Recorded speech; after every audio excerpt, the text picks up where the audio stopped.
2015 está só começando e está cheio de expectativas. Bom, na Universidade de Passo Fundo nunca se investiu tanto quanto nos últimos anos. E para falar sobre projetos, investimentos e projeções da UPF para o ano de 2015, nós convidamos o reitor da universidade, professor José Carlos Carles de Souza, que vai nos fazer companhia durante toda a edição de hoje. Professor, seja bem-vindo ao UPF TV mais uma vez. Muito obrigado.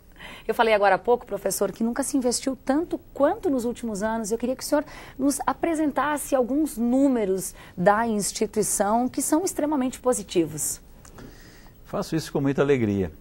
2014 realmente foi um ano importante para a instituição, importante para a gestão, por dois motivos.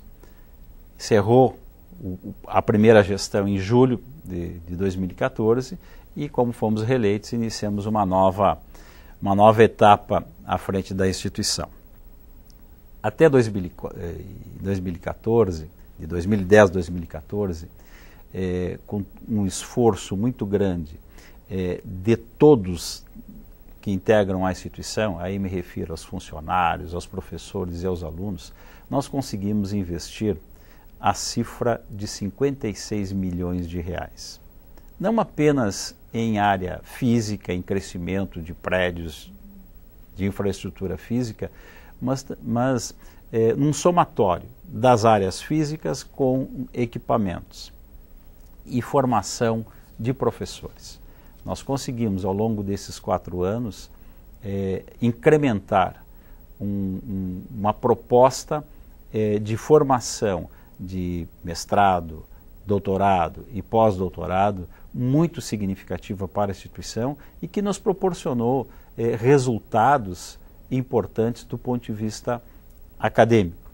Então, na medida que nós fizemos investimentos financeiros nesta monta tão expressiva, nós estamos agora colhendo os frutos desses investimentos nos ganhos acadêmicos. Bom, professor, como forma de um balanço, de forma muito geral mesmo, desse ano que acabou 2014, que destaques o senhor traz de extremamente positivos e de crescimento da instituição? Bem, nós podemos dizer que 2014, como eu disse anteriormente, foi um ano que nos proporcionou concretizar alguns encaminhamentos que fizemos ao longo da gestão. Por exemplo, o IGC-4. O IGC-4 para a instituição é algo muito significativo, porque nos coloca entre as principais universidades do nosso país. Claro que não se faz isto sem investimentos. Então, para nós alcançarmos esse índice, nós precisamos investir nos nossos cursos, tanto do ponto de vista da infraestrutura quanto do ponto de vista da formação. Novas salas de aula, novos laboratórios, ou seja, todo um conjunto de ações que nos proporcionaram alcançar esses resultados. Poderíamos agregar nesse contexto atos de gestão mesmo, como por exemplo a reforma administrativa, algo que começou lá em 2012 e que foi ao longo desses 2 últimos anos se concretizando. E aí tivemos alterações em setores, tivemos propostas bem efetivas para os funcionários, como o plano de cargos e salários.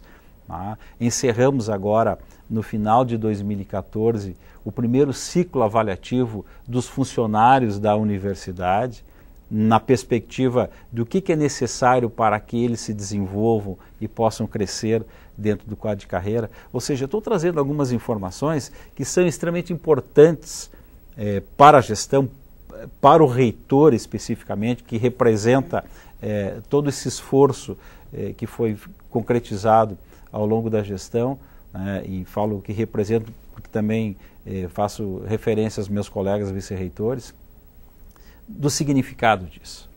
Bom, professora, a gente tem muita expectativa, a comunidade de Passo Fundo e região tem expectativa com relação ao 2015. Então, o senhor vai ficar aqui conosco. Daqui a pouquinho o professor José Carlos segue conversando conosco. E segue conosco aqui no estúdio o reitor da UPF, professor José Carlos Carles de Souza, nosso convidado, que nos faz companhia nessa edição inteira. E agora fala sobre o planejamento da instituição para 2015. É claro que aqui, de forma muito breve, não é, professor? Nós gostaríamos de saber quais são as metas que vocês, enquanto reitoria da instituição, estipularam para esse ano. Pois bem, Thaís, quando nós nos reelegemos em julho, nós definimos 3 importantes pilares para a instituição, para nós continuarmos à frente da gestão. Excelência acadêmica, sustentabilidade acadêmico-financeira e responsabilidade social. Pois bem, esses 3 itens estão na nossa pauta, já vinham sendo tratados esses assuntos e continuarão. Claro que alguns com alguns incrementos importantes. E para isso temos que ter investimentos. Discutimos ainda agora de manhã, juntamente com a Fundação e com a Vice-Reitoria Administrativa, exatamente o montante que nós vamos investir logo agora nesse período de janeiro, fevereiro e março. Chegamos a montante de 2.700.000 só para melhorar a infraestrutura, para dar conta de questões necessárias para melhorar as condições de sala de aula, de acessibilidade, o próprio trânsito, a mobilidade aqui no campus vai sofrer reformas. Já iniciamos umas tratativas em dezembro, agora em janeiro as obras já estão em andamento, né, e vão continuar durante todo o período de férias. Então nós vamos começar as atividades efetivamente final de fevereiro, já com novidades aqui que vão ser bem visíveis, bem palpáveis, tá, no que refere ao acesso à mobilidade e também à infraestrutura de salas de aula. Pois bem, além disso, nós temos outras tantas questões que serão implementadas ao longo do período. Tá? A preocupação, e esse é um grande desafio, né? Eu referi no bloco anterior que a universidade é IGC4. O nosso grande desafio é manter o IGC4. E isso precisa de um comprometimento de todos, dos professores, dos nossos alunos, dos nossos funcionários e da gestão como um todo, compreendendo o quanto isso é importante para a instituição. Então, isso é prioridade, nós não podemos abrir mão disso. Exige investimentos, exige participação efetiva de todos.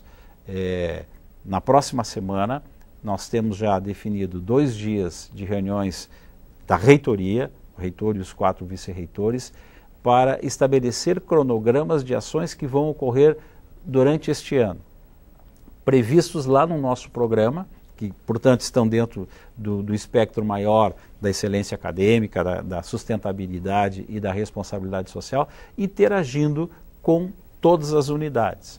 Então, quando nós falamos em excelência acadêmica, em manutenção do IGC4, isso reflete diretamente em cada curso, em cada coordenador de curso, em cada diretor, em cada integrante do NDE, porque tem que ser uma ação conjunta.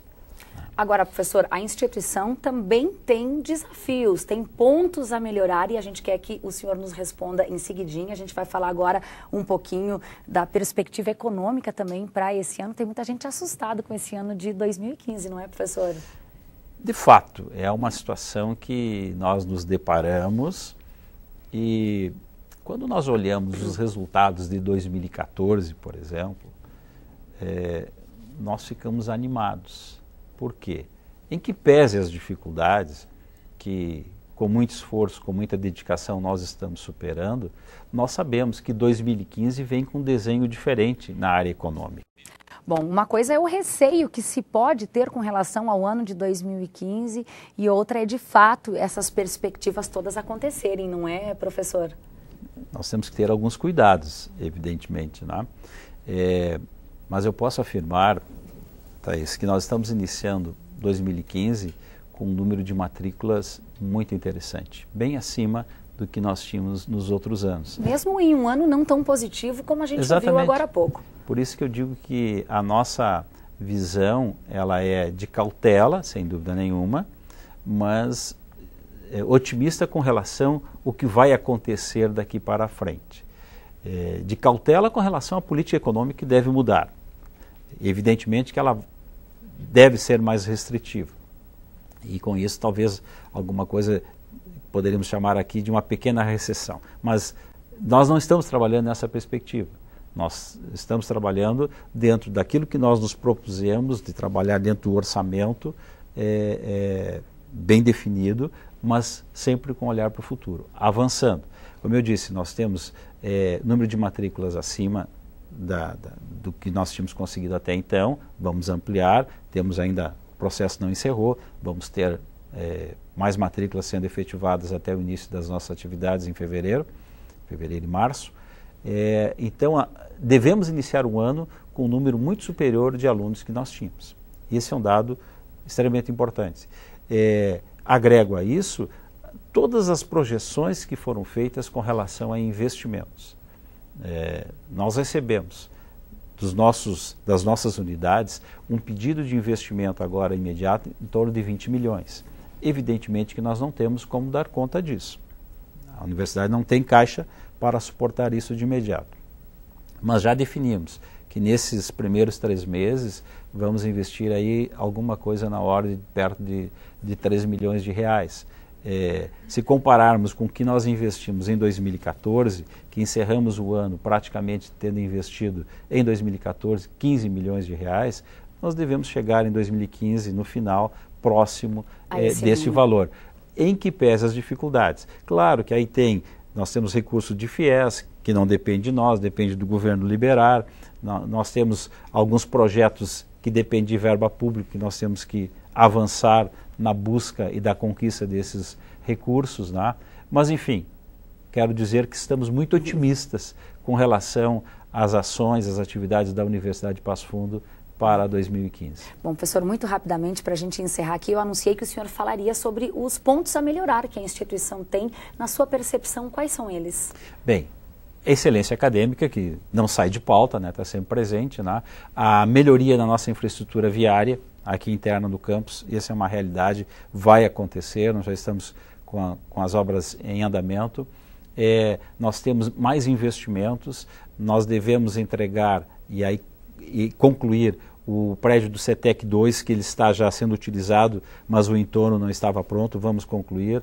O prédio novo da FEAC, o primeiro dos 3 módulos programados, vai ser concluído agora para fevereiro. Nós devemos iniciar março já com as turmas tendo aulas nesse espaço. Nós temos as obras do Parque Científico e Tecnológico, o segundo módulo está pronto, já está sendo preparado o seu enxoval, ou seja, a instalação dos laboratórios. Isso vai ser concluído também aqui nos primeiros meses deste ano. O governo do estado deverá vir aqui inaugurar, que ele não foi inaugurado ainda, mas nós continuamos fazendo investimentos lá. O terceiro módulo do parque está em construção, com a previsão de ser inaugurado lá por novembro ou dezembro deste ano, ou seja, nós temos aí boas perspectivas que nos dão a garantia de que muitas coisas boas irão acontecer em 2015. Bom, a comunidade está esperando por um centro de eventos e a gente vai ter que deixar isso para uma próxima pauta, não é, professor? Pois é, mas eu quero referir rapidamente sobre isso, que é o seguinte, nós estamos definindo as bases para o projeto desse grande centro de eventos, ou quem sabe de um teatro aqui no espaço da universidade. Nós estamos fazendo agora, cumprindo 2 diligências hoje e amanhã, exatamente para visitar algumas casas de espetáculo, para colhermos algumas ideias e agregarmos ao nosso projeto. Portanto, em março nós deveremos estar com um projeto pronto. Claro que não temos os recursos para a sua execução, mas o projeto deverá ser apresentado à comunidade, não apenas da universidade, mas de Passo Fundo e região, porque é um espaço que deverá servir a toda a região, possivelmente em final de março. Agora sim, eu só preciso de uma nota que o senhor dê para o churrasco que lhe foi servido ontem. Eu já explico por quê, professor. Excelente, excelente, excelente. Isso é nota máxima. Uma nota máxima, não há dúvida nenhuma, né? O Os integrantes do CTG Alexandre Pato de Lagoa Vermelha nos brindaram ontem com... Agora a gente vai contar essa história. Vai contar aqui, essa história, então, por favor. Obrigada, professor. Um bom ano. Muito obrigada. Muito obrigado. Um abraço a todos.